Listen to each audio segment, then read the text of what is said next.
Bueno, si os parece bien, vamos a dar comienzo a la conferencia, más que nada porque, bueno, tenemos un horario, a las 9 de la noche tenemos que desalojar la sala, entonces, pues, por dar tiempo al conferenciante y también a las personas que querráis hacer preguntas. Yo quería daros las gracias por la magnífica aceptación de esta conferencia que hemos organizado con mucho cariño desde Iniciativa. Dar las gracias a la Diputación Provincial de Jaén, una vez más, por acogernos en esta maravillosa sala, y si siempre se las damos, hoy especialmente porque sabemos que era un día realmente complicado para la Diputación cedernos la sala, y aún así la importancia de la conferencia pues la han entendido. Y por supuesto darle las gracias a Luis Miguel Sánchez Tostado, que todos conocéis, porque desde el minuto cero en que le encargamos esta conferencia, que teníamos muchísimas ganas de hacer desde hace mucho tiempo, pues no lo dudó ni un segundo. Y bueno, pues hoy nos va a presentar aquí su trabajo de investigación. Para nosotros, para Iniciativa, es un día importante porque sabéis que, bueno, pues siempre estamos relacionados con las piedras, con los monumentos, con la ciudad, y bueno, teníamos muchas ganas de también recuperar el patrimonio humano de esta ciudad, y hemos empezado por rendir homenaje a esta mujer, a una gran mujer y a su estirpe, porque creíamos que Jaén y la historia se lo debían. Una mujer que pagó con su vida la lealtad a su idea, la lealtad al pueblo, y que la historia escrita por los vencedores trató de silenciar, no solo la de ella, sino la de tantos que como ella ocurrieron la misma suerte, y que sin embargo la historia oral que se ha ido transmitiendo en la casa de los vencidos. En mi casa se hablaba de la familia de don Federico del Castillo, de doña Lola, pues ha transmitido y ha mantenido viva a lo largo del tiempo, de tal manera que hoy estamos aquí hablando de ello.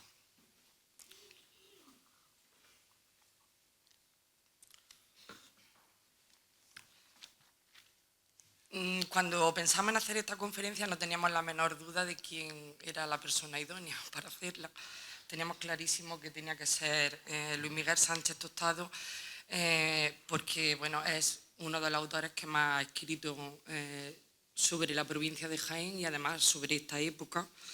Luis Miguel Sánchez Tostado es uno de los investigadores que más han aportado a la historiografía jienense, y en la actualidad es el escritor más prolífico de la provincia después de Juan Eslava Galán. Su bibliografía comprende una treintena de obras y ha recibido 14 premios literarios nacionales e internacionales.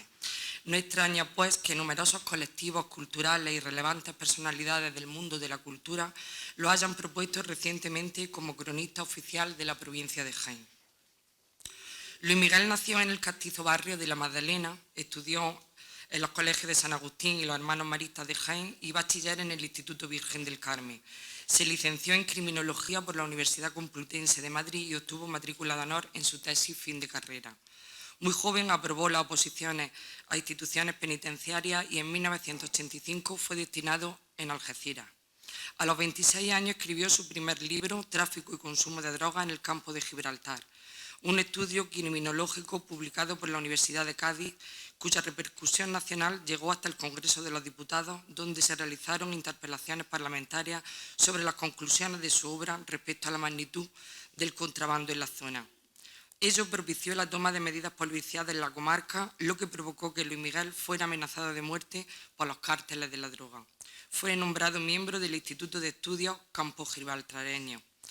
En 1992 regresa a Jaén, donde publica múltiples estudios históricos, criminológicos y penitenciarios, con los que abre nuevas líneas de investigación con temáticas inéditas que pocos autores se atrevieron a abordar por su dificultad, tales como la Guerra Civil Española, la dictadura franquista, los maquis, el exilio republicano, la masonería o los crímenes sin resolver. Entre sus títulos más conocidos, La guerra no acabó en el 39, La guerra civil en Jaén, Cencerro, un guerrillero legendario, Vivir para contarlo, La fosa del Tamaral o Los secretos de la masonería en Jaén, por citar algunos. Uno de sus trabajos más destacados fue identificar a todas las víctimas de los dos bandos de la Guerra Civil y la dictadura, con más de 6.000 víctimas referenciadas. Por su labor memorialista, la Junta de Andalucía le concedió en 2014 el Premio Tejedores de la Memoria en reconocimiento al compromiso con la historia y la memoria democrática del pueblo andaluz. Sus trabajos de investigación poseen un gran rigor histórico y sus obras han sido avaladas y prologadas por personalidades tan reconocidas como Paul Preston, Juan Eslava Galán, Baltasar Garzón, Cándido Méndez, Pío Aguirre, etc. Entre sus obras de narrativa destacan las novelas Mi señorito el Maqui y San Cucufato y Más allá de la mirada. En el género corto, reseñar su antología de cuentos, 12 relatos en punto, entre los más conocidos: La misiva del rey, El oso de gominola, El desenlace, Proselitismo íntimo o El tema 16. En el ámbito criminológico es autor de estudios como Crónicas del crimen, criminalidad en fases lunares, Reos de muerte, Suicidio o esperanza, Cómo se resuelve un crimen, entre otros. Es autor igualmente de numerosos artículos y reportajes periodísticos y colaborador en prensa y tertulias televisivas y radiofónicas. Luis Miguel fue el promotor de la placa conmemorativa sobre la famosa entrevista en Jaén entre Cristóbal Colón y la reina Isabel la Católica, que se produjo en 1489 y que puede verse hoy en la esquina de la calle Campana y de la calle Cerón, que la realizó la placa una autora, Yolanda Delgado, que hace poco, gracias al empeño de él, pues se pudo por fin poner esa placa. Deciros que está a vuestra disposición cuando termine la conferencia para dedicaros libros, que ha traído dos para esta presentación: Jaén en el siglo republicano y Hablando en plata, que están disponibles ahí. Y yo, sin más, le doy la palabra porque, bueno, aquí hemos venido todos a oírlo a él. Muchas gracias, Luis Miguel. Bueno, buenas tardes. Muchas gracias por asistir a este evento. Me gustaría, antes de nada, agradecer a Iniciativas, ¿no?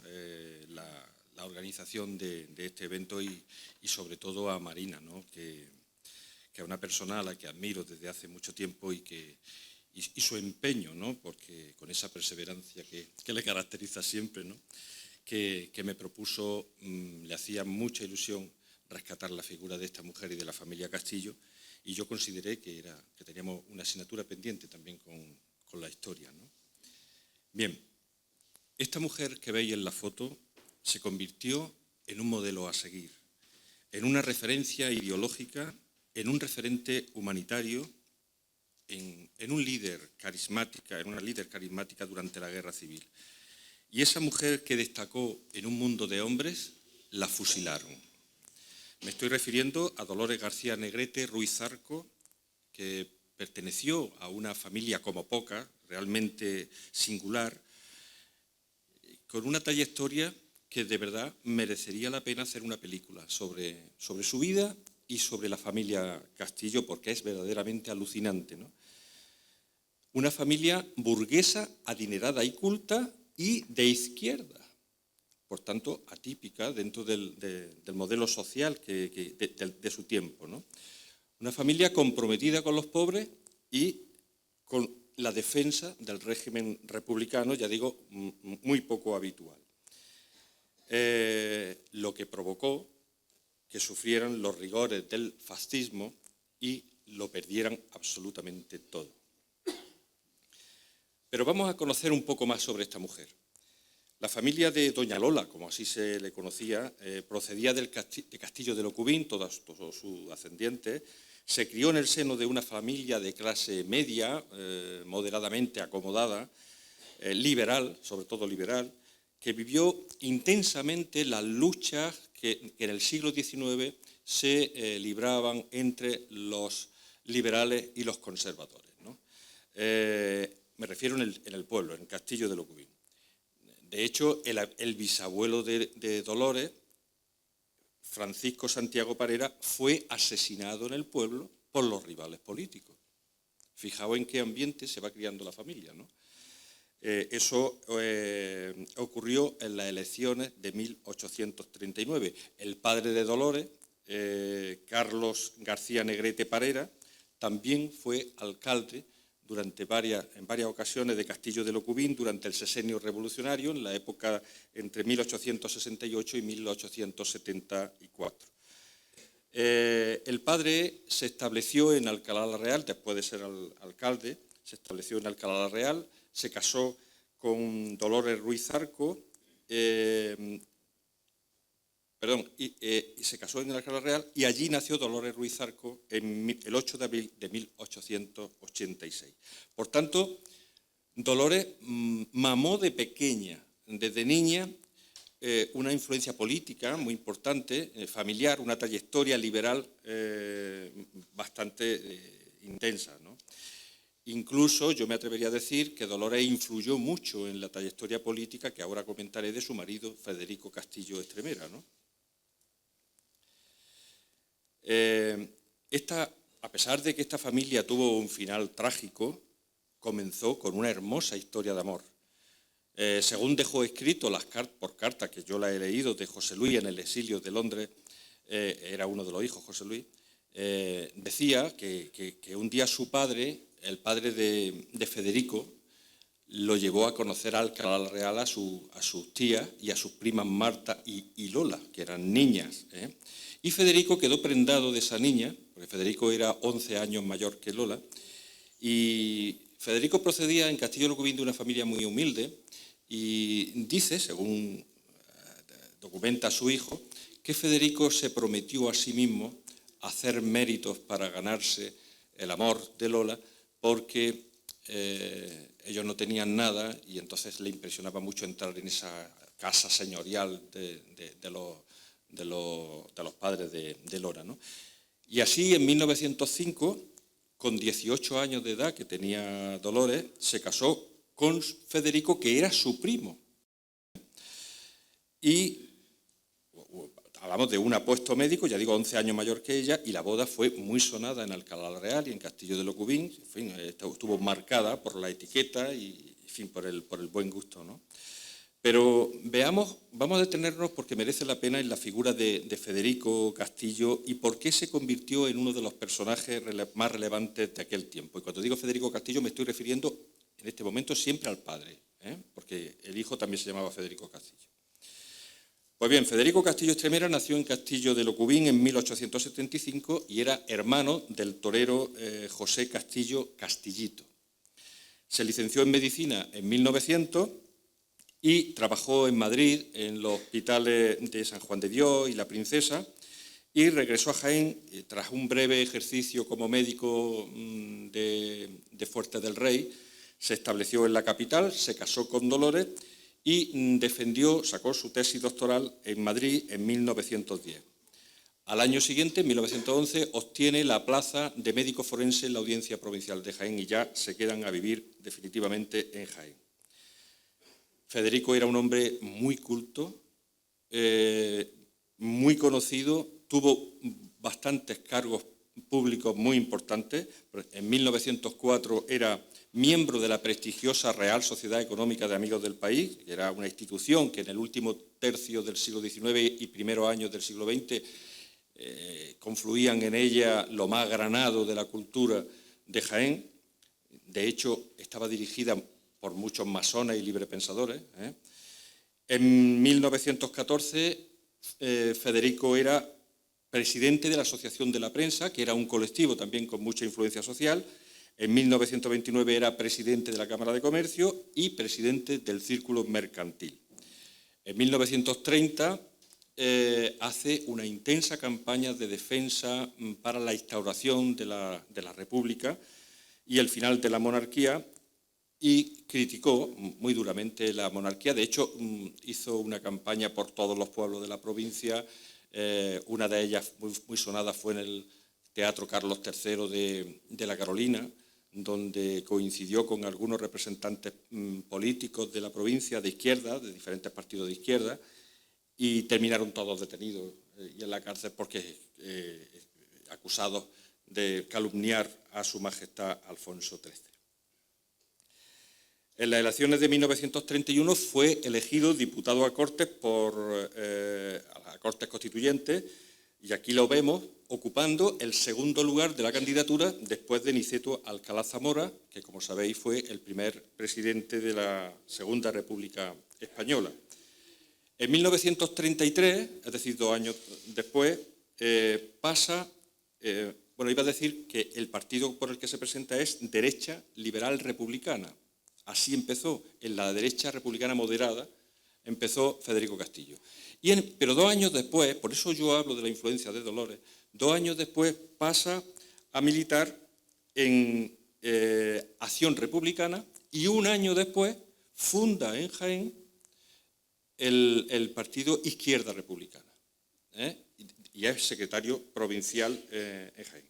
En 1936 es concejal, es diputado a Cortes y es presidente de esta casa, de la Diputación Provincial de Jaén. Por tanto, en los años 30 es cuando se evidencia un progresivo desplazamiento de la derecha moderada hacia la izquierda, y yo sigo pensando que eso es, en mi opinión, debido a la influencia de las ideas marcadamente liberales y progresistas de Dolores y también de sus hijos mayores, que eran comunistas y que debieron también influir en su trayectoria. Pero además Federico y Lola eran un matrimonio extremadamente culto, muy aficionado al arte, la literatura y la música. De hecho, Federico recibía cada día clases de violín en su casa y sus hijos también lo recibieron. Y el matrimonio se le veía en Jaén en muchos actos culturales. Le gustaba tanto el teatro que en 1918 construyó en Jaén el Teatro El Norte, que estáis viendo en la fotografía, un hermosísimo edificio de piedra blanca de estilo neoclásico que tuvo diversos usos, ¿no? Como teatro, también tenía cafetería, cine, centros de reuniones sociales, restaurantes, que fue demolido en el tardofranquismo, como tantas cosas que se han demolido en esta ciudad, para construir el cine Asuán. ¿Os acordáis vosotros del cine Asuán? ¿Verdad? Es que también, que ya tampoco está, y que ahora tenemos ese edificio tan bonito que hay en el Paseo de la Estación. Por tanto, el Teatro del Norte fue otra belleza que perdimos en Jaén y que sucumbió a la piqueta de aquella sociedad, en fin, que tanto daño ha hecho a nuestro patrimonio cultural. Os recordaréis también el Teatro Cervantes, que por aquella época también lo demolieron, ¿no? Bien, pero es que además Federico, aparte de médico, de diputado, de presidente de la Diputación, etcétera, era dramaturgo. Y había escrito, al menos se tiene constancia de que ha escrito 2 obras de teatro, una de ellas la comedia Los Intermediarios, que se estrenó en el propio Teatro del Norte. De esa obra existen 2 ediciones, la primera de 1900 y la segunda de 1920, y solamente existen 4 copias en las bibliotecas del mundo de esta obra. Y una está en Madrid, en la Biblioteca Nacional, y la podéis descargar. Está digitalizada y la podéis perfectamente. Yo hace 2 o 3 días propuse en Facebook que sería una buena idea que debido a la nómina tan extraordinaria que tenemos de actores, de directores de teatro y de cine, que se decidieran a representar esta obra, porque no es una obra muy extensa, es una comedia, y como homenaje a esta familia, pues sería interesante representarla 117 años después, ¿no? Y de hecho, me han contestado dos directores de teatro y la están leyendo, así que a ver si se animan. Bien, el matrimonio Castillo García Negrete formó una prolífica familia. Fijaos, Dolores llegó a parir 23 veces. Consiguió tener vivos a 14 hijos y en la guerra tenía vivos 11. Y lo más curioso es que casi todo ello, abogados, arquitectos, ingenieros, peritos, casi todos con carreras en un periodo en el que poca gente de izquierda conseguía abrirse paso en las carreras universitarias. Imaginar una casa con 21 personas viviendo, entre 14 hijos, 2 padres, 5 miembros del servicio, 3 amas de cría solo para amamantar a tanto crío, y un chofer permanente y una mujer que solo se dedicaba las 24 horas a lavar ropa de críos, ¿no? Dolores deseaba tener una niña y esperándola se metió en el 8º hijo, porque los 7 primeros eran varones, ¿no? Educó, lo más curioso es que educó a su hijo en un ambiente profundamente cristiano y católico, y todos ellos estudiaron en colegios religiosos como Santo Tomás, San Agustín, la Gota de Leche, las Teresianas. Todos ellos fueron bautizados, confirmados. Y, sin embargo, Dolores siempre mostró una tremenda fidelidad a la causa republicana y a los sectores sociales más desfavorecidos. Y así lo reconoció valientemente cuando fue encarcelada. Sobre todo cuando el juez militar la interrogó por primera vez. Dijo literalmente, lo he sacado del sumario: ingresé en el Partido Comunista a principios de 1937 sin que hasta entonces haya profesado tales ideas, aunque siempre he sido amiga de los pobres y de la familia liberal. Su domicilio, que estaba en la calle Bernabé Soriano, unos dicen que estaba en la casa del Pato Rojo, que es la que tenéis a la izquierda, otros dicen que es la que está justamente arriba, que es aquella de color gris. Vamos a salir de dudas dentro de unos días porque vamos a pedir el historial registral en el registro de la propiedad, ¿no?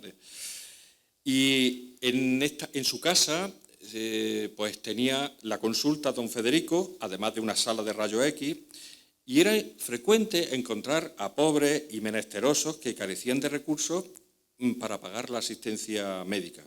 Pero también su casa era un lugar de encuentro de estudiantes, asambleas políticas y tertulias de intelectuales, periodistas y artistas. La familia Castillo García Negrete estaba señalada por la derecha como la más influente entre los liberales de Jaén, ya digo, como una familia culta que daba cobertura a partidos marxistas y que pronto se convirtió en el objetivo de la derecha más reaccionaria, que veía en ello una peligrosa cantera de líderes. La familia había sido objeto de frecuentes seguimientos policiales y todo hacía indicar que sufrirían una gran represión durante la dictadura, como así fue. Al acabar la guerra, el jefe local de la Falange informaba al juez militar sobre Dolores de esta forma. La denunciada y sus hijos son uno de los principales elementos de la Revolución Roja por su nivel intelectual, buena posición económica y su incontenible odio hacia todo lo que representa orden social y tradición. En 1936, siendo presidente de la Diputación, Federico, su marido, Federico le diagnosticaron un cáncer de garganta y se trasladan a Madrid para ser tratado allí, ¿no? Y allí en Madrid le sorprende la crispación social de los meses previos a la Guerra Civil. El 12 de julio, unos falangistas asesinan en Madrid al teniente de asalto socialista José Castillo, que era de Alcalá la Real y pariente de Federico, y este atentado fue vengado solo 4 horas después con el asesinato del diputado José Calvo Sotelo, que era el secretario del partido ultraderechista Renovación Española, y la muerte de Calvo Sotelo fue lo que provocó que el general Franco terminara decidiéndose a unirse al golpe de Estado que desde la primavera había planeado el general Mola y que aceleró el inicio de la guerra.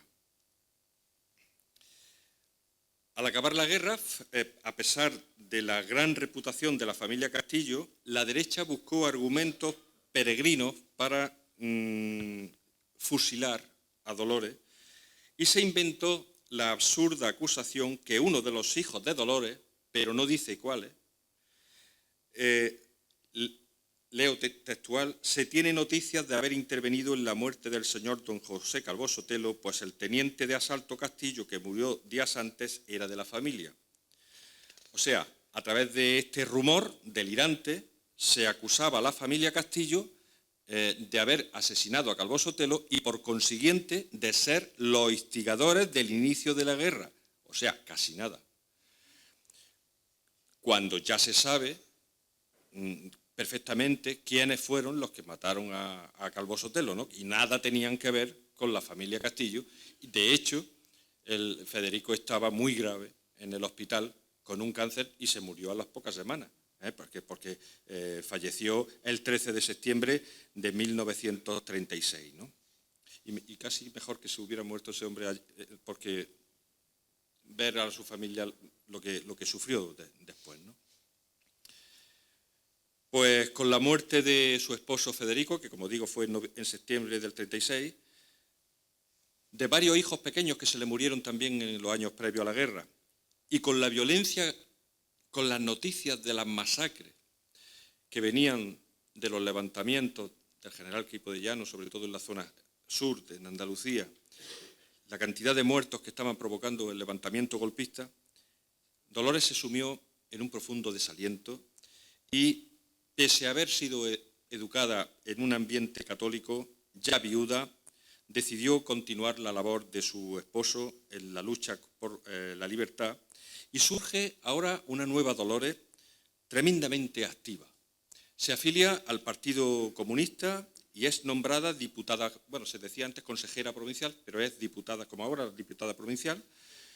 Y también yo supongo que se dejó asesorar también por sus hijos mayores, por estos que estáis, Federico y Manuel, que eran médicos también y eran comunistas, ¿no? En 1937, Dolores moviliza a las mujeres de Jaén, a las mujeres republicanas, y funda y preside la Asociación de Mujeres Antifascistas para potenciar el papel de la mujer en la guerra que se estaba librando.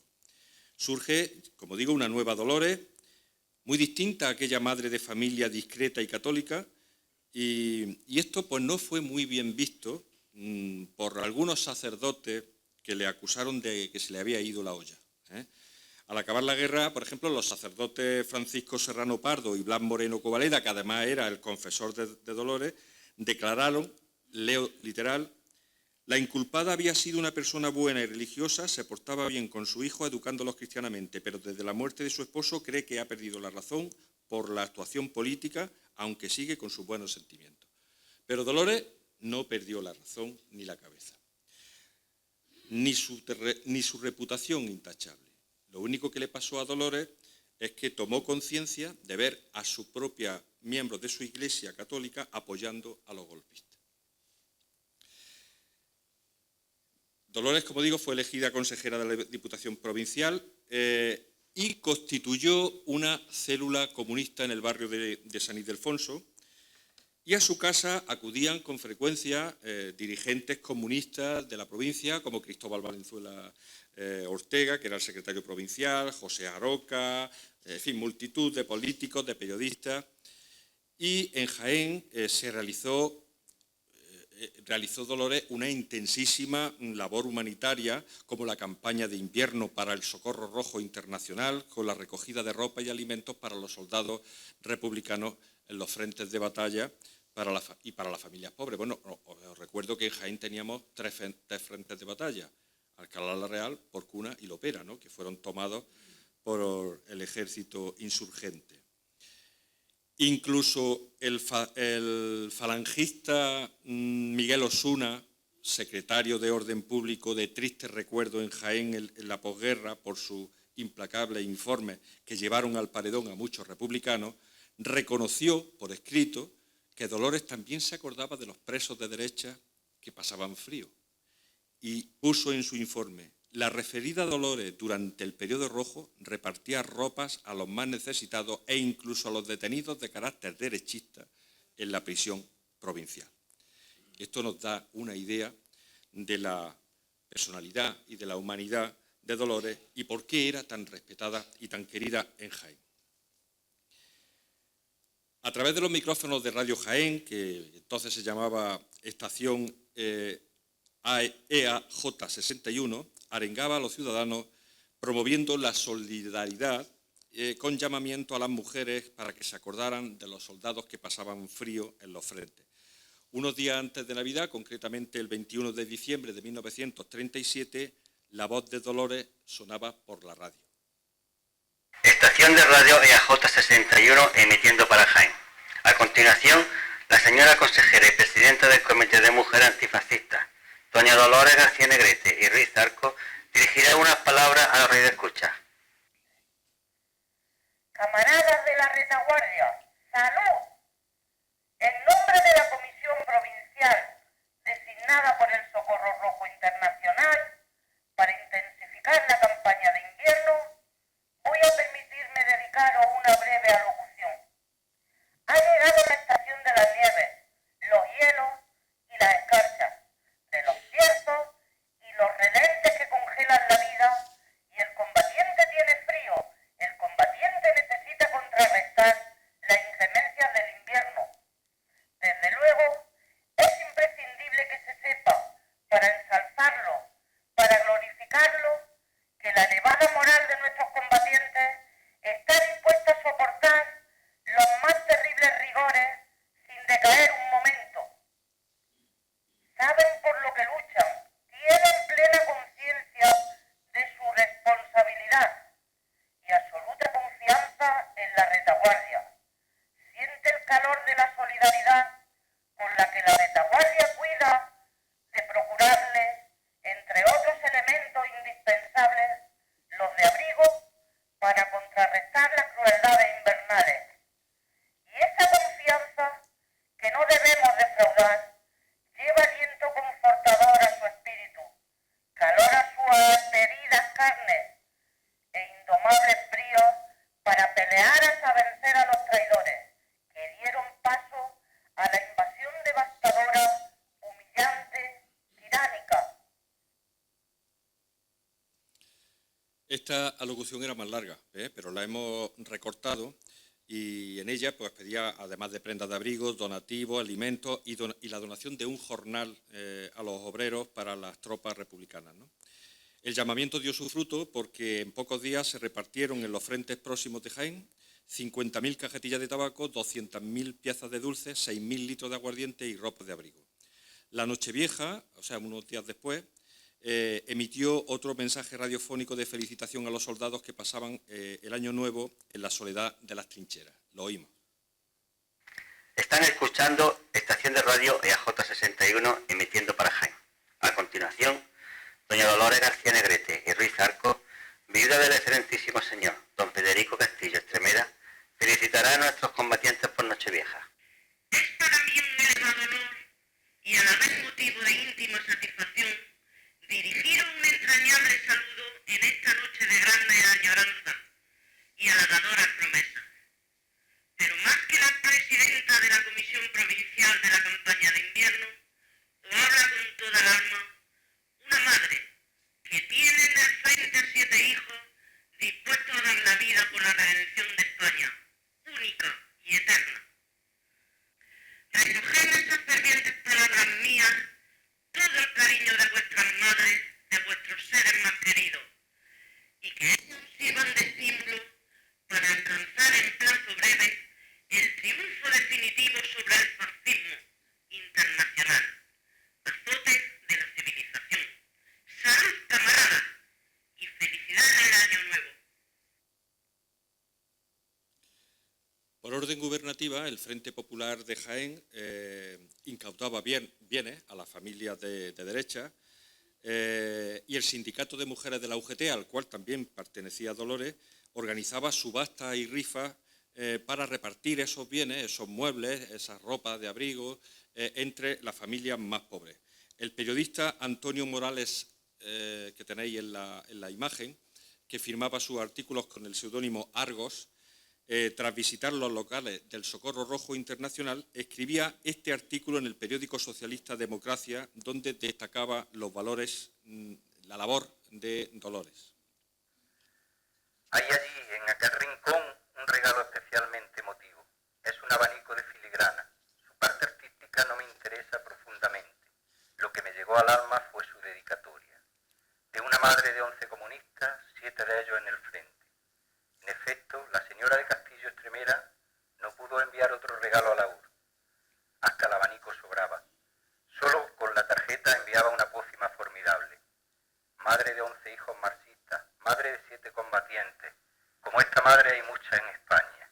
Madre de camaradas marxistas, madre de republicanos, madre de anarquistas. En esta tarjeta emotiva, sentimental, poemática, va un saludo emocionado de las madres jiennenses. Saludo escrito con lágrimas y acaso con sangre. Benditas madre española, 1000 veces bendita. Curiosamente, este periodista fue la primera persona que fusiló el franquismo en Jaén, el día 11 de abril del 39, a los pocos días de acabar la guerra. Y además dejaron su cuerpo sin enterrar 3 días para que coincidiera con el 14 de abril, aniversario de la Segunda República. Los últimos compases de la guerra en Jaén fueron dramáticos y tras la caída de Cataluña y con la victoria claramente inclinada por el bando franquista, se desató una pugna entre los que, me refiero a una pugna dentro de la izquierda, entre los que se negaban a rendirse y los que veían que ya estaba todo perdido. El 5 de marzo de 1939 hubo una rebelión en el Consejo Nacional de Defensa y el coronel Segismundo Casado y otros socialistas como Julián Besteiro dieron un minigolpe de Estado dentro del bando republicano contra el gobierno de Negrín para acelerar la rendición y evitar más derramamiento de sangre. Se ordenó, o sea, los socialistas tomaron el control y ordenaron el desarme y el encarcelamiento de los comunistas. Fueron un reproche histórico que tienen los comunistas a los socialistas, ¿no? Es decir, que a pocos días de acabar la guerra los metieron en la cárcel los socialistas a los comunistas. Dolores y sus hijos eran comunistas y los metieron presos. De hecho, estáis viendo el primer expediente penitenciario de Federico Castillo, el hijo, que entra el 7 de marzo, entra en la cárcel y sale una semana después, el día 14, como así consta, ¿no? Y así pudo intentar exiliarse y salir en la caravana de la que ahora hablaré con destino al exilio. Pero Dolores, según la documentación a la que hemos tenido acceso, que es la que yo os muestro ahora, no salió de la cárcel, no la dejaron salir de la cárcel. Fue encarcelada por el Frente Popular, controlado por el PSOE, un día después de su hijo, el día 8 de marzo, y según este expediente penitenciario, que además es un expediente muy breve, solo tiene esas 2 páginas, no salió de la cárcel, al menos no consta ninguna diligencia de salida, ¿no? Es decir, que cuando entraron los franquistas en Jaén, el 28 de marzo, Dolores estaba en la cárcel.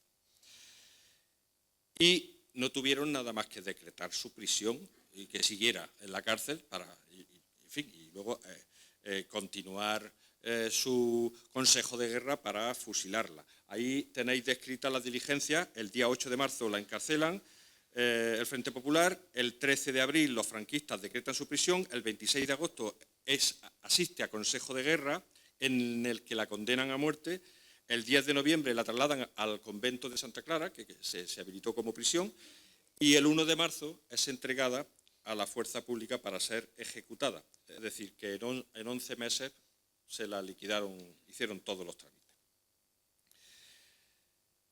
De ocurrir los hechos tal como aparece en la documentación, como así parece que ocurrieron, a Dolores no le dieron la oportunidad de marcharse al exilio como hicieron con otros políticos que le abrieron las puertas de la cárcel para poder salir. Por ejemplo, el que antes referido a Cristóbal Valenzuela, a su propio hijo Federico, ¿no? Y pues no tuvo esa opción. Algunos hijos alcanzaron el exilio, por ejemplo, Carlos y Fernando consiguieron el exilio en México, José Luis en Londres, Francisco en Francia, pero los que se quedaron en Jaén hasta el último día de la guerra tuvieron peor suerte. el 28 de marzo del 39, a punto ya de entrando ya a las afueras las tropas franquistas, pues la quinta columna les permitió, se organizó una caravana con 600 políticos de toda la provincia, alcaldes, diputados a Cortes, concejales, secretarios sindicalistas y secretarios del partido que integraban el Frente Popular, y les permitieron salir con la condición de que entregaran la arma a la afuera de Jaén y se dirigieran al puerto de Alicante en dirección pasando por Baza, ¿vale? Pero aquello no fue nada más que una trampa, porque al final lo interceptaron, rompieron la caravana, la mayoría fueron encarcelados, casi todos fueron encarcelados y muchos de ellos fusilados, ¿no? Federico, el hijo, Federico y Salvador, fueron detenidos allí en Valencia y posteriormente trasladados a Jaén y condenados a 30 años. Manuel fue encarcelado también, condenado a 12 años y un día, y Pablo, el arquitecto, del que ahora hablaré, fue encarcelado también hasta 1945. Pero a finales de marzo del 39 se derrumbaron ya todos los reductos republicanos y llegó el final de la guerra y con ella la victoria del fascismo.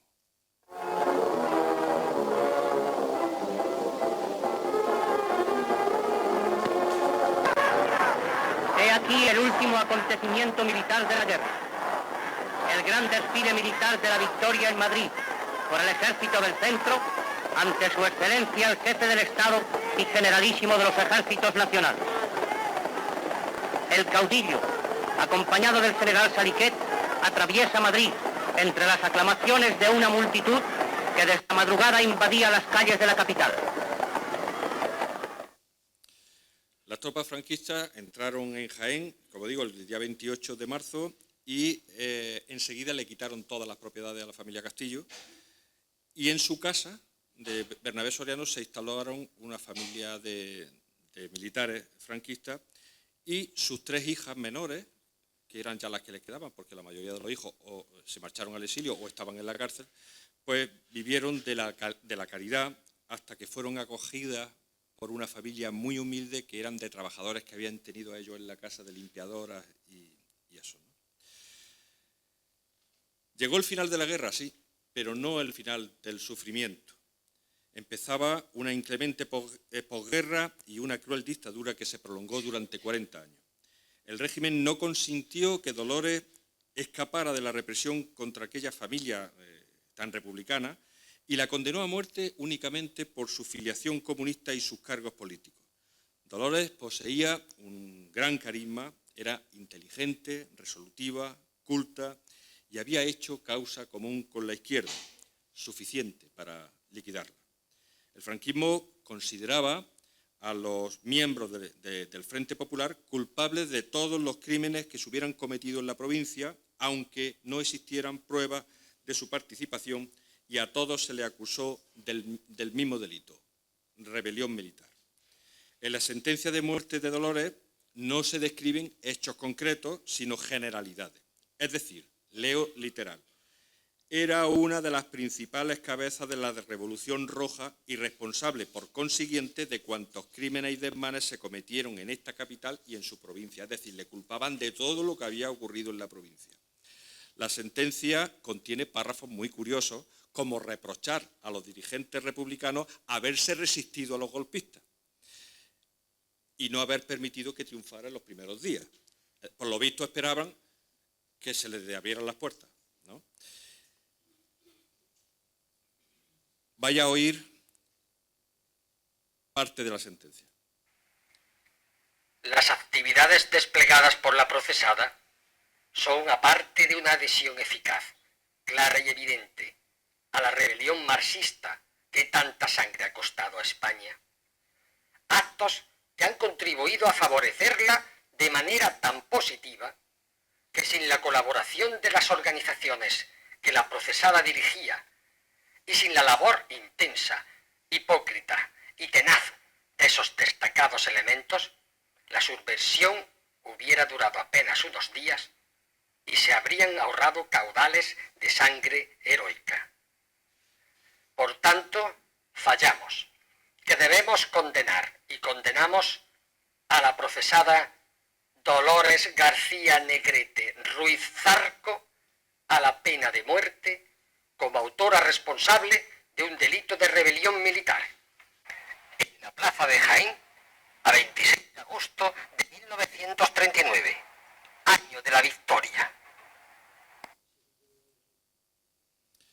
Como vemos, los golpistas se referían a la guerra iniciada por ellos mismos como rebelión marxista, ¿no? Algo verdaderamente paradójico, ¿no? Pues a las 6 de la madrugada del 1 de marzo de 1940 le fue leída la sentencia en la prisión del convento de Santa Clara, entró en capilla apenas unos minutos porque enseguida fue subida a un camión junto a 4 jornaleros, entre ellos un chaval de 21 años, fue conducida al cementerio de San Eufrasio de Jaén. Estáis viendo el recibo firmado por el jefe de la fuerza del piquete de ejecución que se hace cargo de Dolores para conducirla al cementerio para ejecutar la pena de muerte. Dolores era una mujer muy conocida en Jaén y la dignidad con la que salió de la cárcel al paredón estremeció al piquete de ejecución.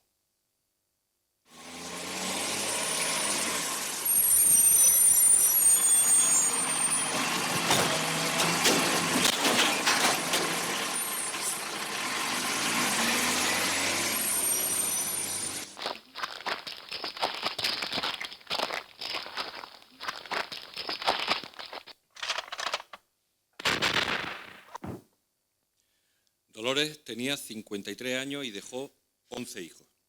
Acabaron de esta forma con una mujer verdaderamente excepcional. Pero aunque la dictadura fue demasiado larga, no pudieron evitar que después de casi 80 años estemos aquí y ahora evocando sin censura su memoria. La prestigiosa familia Castillo ya estaba a esa altura completamente rota. El padre muerto, la madre fusilada, la mitad de los hijos en el exilio, la otra mitad en la cárcel, y se convirtieron en Jaén pues, en el epicentro de todos los comentarios y rumores, como un culebrón inagotable de chismes en aquella sociedad tan encorsetada. Cuando trasladaron la máquina de rayos X de la consulta de don Federico al hospital, allí se arremolinaba la gente en la puerta, ¿no? Diciendo que aquello era la silla eléctrica con la que asesinaban a los fascistas, ¿no? Y bueno, y siempre los bulos y las mentiras circulaban en Jaén y se ponía siempre de moda la frase de ¿sabes lo último de los Castillos? ¿No? Era una conversación recurrente, ¿no? Y así pasaron los años y poco a poco se fue perdiendo en el recuerdo con las nuevas generaciones, hasta que al fin, en sesión del 6 de septiembre de 2006, el Pleno del Ayuntamiento de Jaén, a propuesta de Izquierda Unida, aprobó por unanimidad la denominación de una calle en Jaén con el nombre de Dolores García Negrete. Pese a su modesta ubicación en el callejero, es uno de los escasos tributos de los personajes del bando republicano durante la Guerra Civil en una ciudad donde todavía existen calles que nos recuerdan efemérides, lugares y personajes vinculados con la dictadura franquista. Conozcamos someramente qué fue de algunos de sus hijos. Lo que estáis viendo es Federico, el hijo mayor. Algunas personas mayores se acordarán mucho de él, ¿verdad? Fue fundador del Partido Comunista en Jaén, era médico como el padre, era un hombre políticamente muy involucrado, participó muy intensamente en la huelga general, en las movilizaciones de octubre de 1934 contra el bienio negro, el bienio conservador, muy comprometido con la República, se prodigó muchísimo en mítines en toda la provincia. Durante la guerra fue nombrado comandante médico y posteriormente magistrado del Tribunal de Alta Traición. Concluida la guerra fue encarcelado hasta 1945 y tras pagar su condena pues continuó ejerciendo de médico de los pobres. Es que se conoció como el médico de los pobres y con una conciencia social pues muy grande, porque además visitaba a las familias más humildes de los barrios más pobres de Jaén, con su moto con una motillo que tenía que parecía una bicicleta, y no les cobraba a la gente. Incluso él pagaba de su dinero. Tengo testimonios recogidos de que pagaba él los tratamientos de gente que no podía costeárselo, ¿no? Falleció en 1959. Hay un centro de salud en Santa Isabel que se llama Federico del Castillo, como sabéis, y una calle próxima que también lleva su nombre. Y este es Carlos, el segundo de la familia. Estudió Derecho y ejerció de abogado en Madrid a partir de 1928. Heredó el espíritu republicano de la familia, fue detenido en varias ocasiones por participar y dirigir movimientos estudiantiles en Madrid. Fue desterrado en la dictadura de Miguel Primo de Rivera. En 1930 participó en la sublevación de Cuatro Vientos, que exigía la implantación de la República, y por ello el fiscal le pidió pena de muerte, pero fue liberado con el advenimiento republicano en 1931. Durante el Bienio Negro también fue encarcelado varias veces por mítines y arangas radiofónicas. Era un hombre muy culto también, viajó por todos los países de Europa. En 1936, en la guerra, fue comisario político y asesor jurídico de la Dirección General de Carabineros. Y en 1939 pasó a Francia, posteriormente a Inglaterra, de allí a Holanda, y de Holanda se fue a México, donde coincidió con su hermano Fernando. Y Fernando es este, que es el cuarto hijo, quizá menos conocido que su hermano Federico y Pablo, pero tiene una biografía realmente también apasionante, ¿no? Este hombre era perito agrícola, especializado en fitopatología y fertilizantes. Era un hombre también extremadamente culto. Hablaba a la perfección 3 idiomas, inglés, francés e italiano, que además perfeccionaba en sus múltiples viajes en Europa y en Estados Unidos. Trabajó como traductor en el Ministerio de Agricultura y fue profesor de la Academia Preparatoria de Ingenieros Agrónomos en Madrid. En la guerra fue secretario de la Dirección General de Agricultura y ostentó el grado de capitán en el 27 Batallón de Carabineros.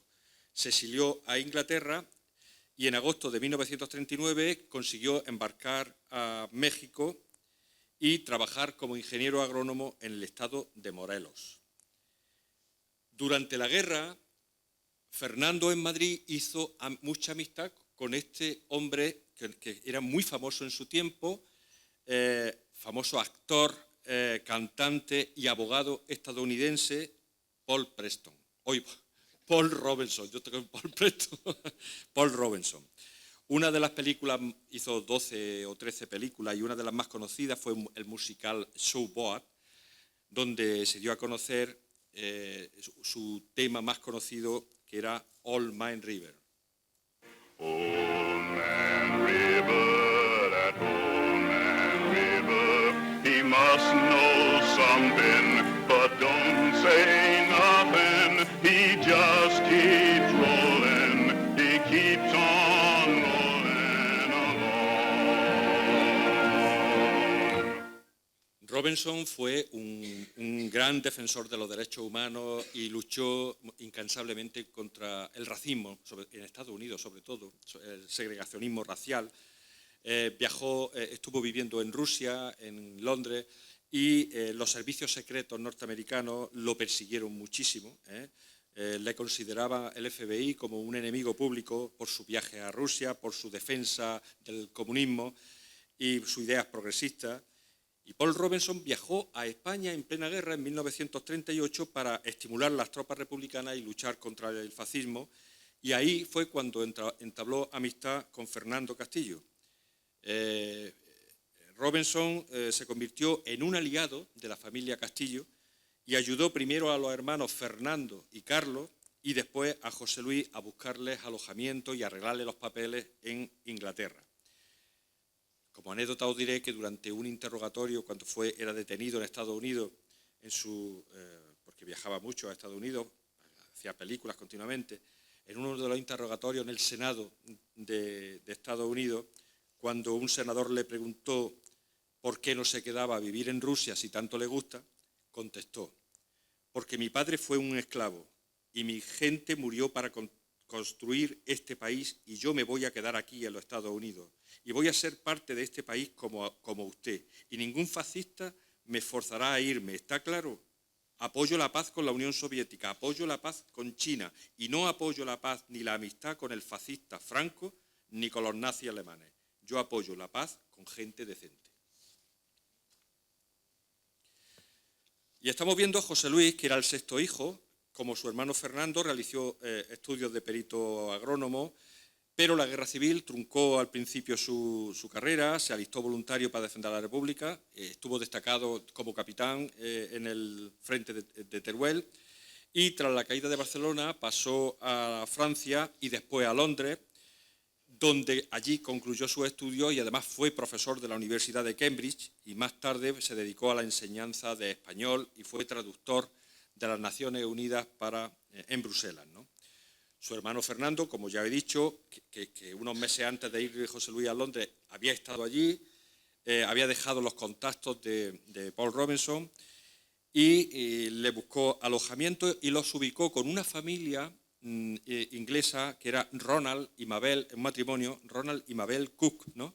Con los que mantuvo una extraordinaria amistad, como si fueran su familia, y fue el padrino de Sally Baker, la primera hija de ese matrimonio, ¿no?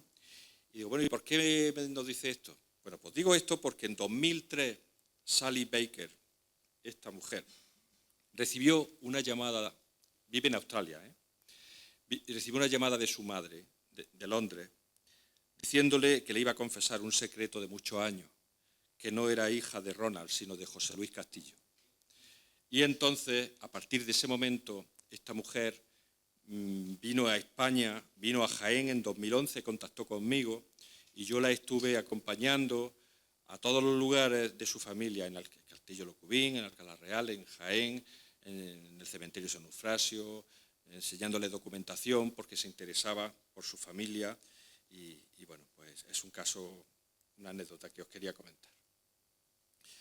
Pablo Castillo fue otro jiennense ilustre, otro hijo de Dolores, y muy comprometido con la cultura de Jaén. Estudió arquitectura, pero no pudo licenciarse hasta pasada la Guerra Civil. Durante la contienda fue oficial de ingenieros con rango de capitán.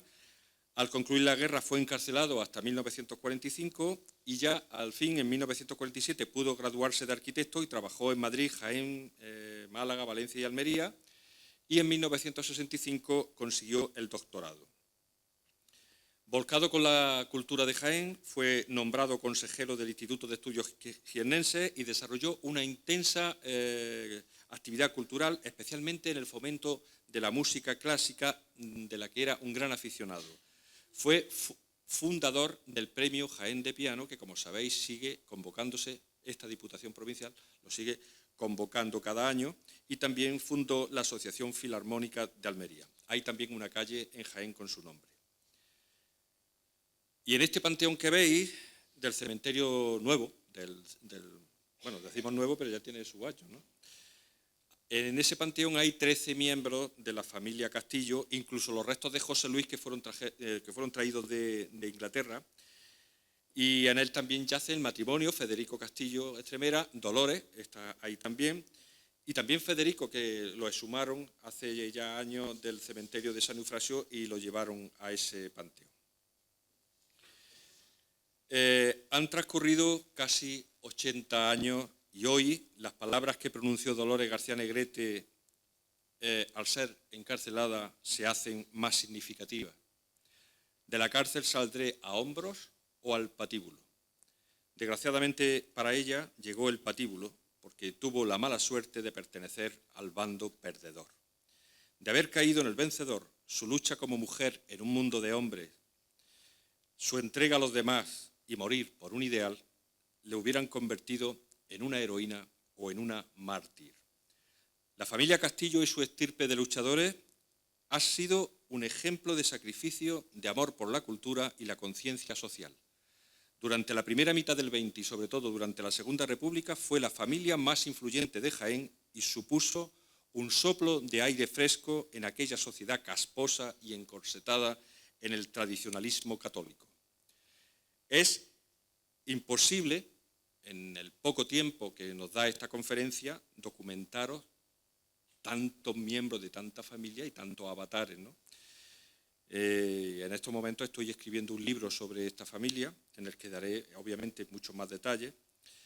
Y me he decidido a escribirlo porque considero que es importante que se conozca, que queden en los anaqueles estas historias, ¿no?, a disposición de las generaciones venideras, ¿no?, porque forman parte de nuestro legado histórico y porque creo que no deben de perderse en el olvido.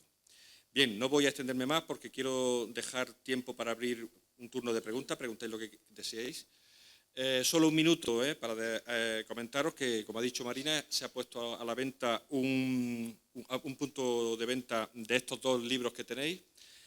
Jaén en el exilio republicano, que es una obra directamente relacionada con lo que estamos hablando, en el que se documentan los últimos días de guerra en Jaén, lo que ocurrió en aquella trágica caravana que partió hacia el exilio y que fue una auténtica trampa, y también incluye numerosas biografías que yo he rescatado de ilustres republicanos que se marcharon y que nunca más se supo de ellos.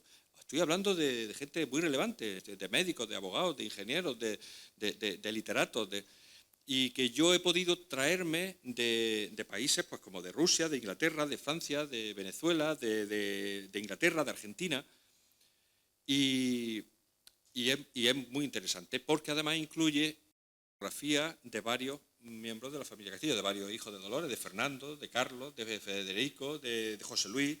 E incluso hay un capítulo que se habla como de la familia Castillo como una saga de científicos y de intelectuales. Y además la recaudación de este libro se entrega íntegra a la Asociación de Ayuda a Pueblos Saharaui. Y luego me he traído algunos ejemplares porque es que ya no quedan, ya están agotando, ya es muy difícil que lo encontréis. El último libro mío que se editó con ocasión del 25 aniversario como escritor es un libro de memorias en el que revelo confesiones inéditas de mi trayectoria que me marcaron y que nunca antes dije, ¿no? Pues como la polémica, hay muchas anécdotas, como la polémica que se desató en torno a mi primer libro que llegó al Congreso, la amenaza de los cárteles de la droga, mis amenazas posteriores de ETA cuando trabajaba en instituciones penitenciarias, de cómo me plagiaron algunas obras, de cómo se desarrolló la trayectoria evolutiva investigadora de algunas de ellas. Tiene muchísimas anécdotas, algunas muy divertidas, os vais a reír, y otras terribles. Y bueno, sé que os va a impactar. Y bueno, os invito a leer estos libros y si deseáis que os lo firme después, pues con mucho gusto lo haré. Para concluir, quiero reiterar mi agradecimiento a Marina Heredia y a Iniciativa y también a Águeda Mata, a Fernando García, a Jesús Cano, Carlos Illana y Pepe Heredia, que han puesto voz a algunas de las ambientaciones sonoras que habéis escuchado y que han colaborado, se han prestado amablemente. Y por supuesto, mi respeto y admiración a la familia Castillo y sobre todo a la memoria de Dolores García Negrete y a todas aquellas mujeres olvidadas que se aliaron con las clases sociales ofendidas y que murieron o sufrieron luchando por una sociedad más justa e igualitaria. Nada más, muchas gracias.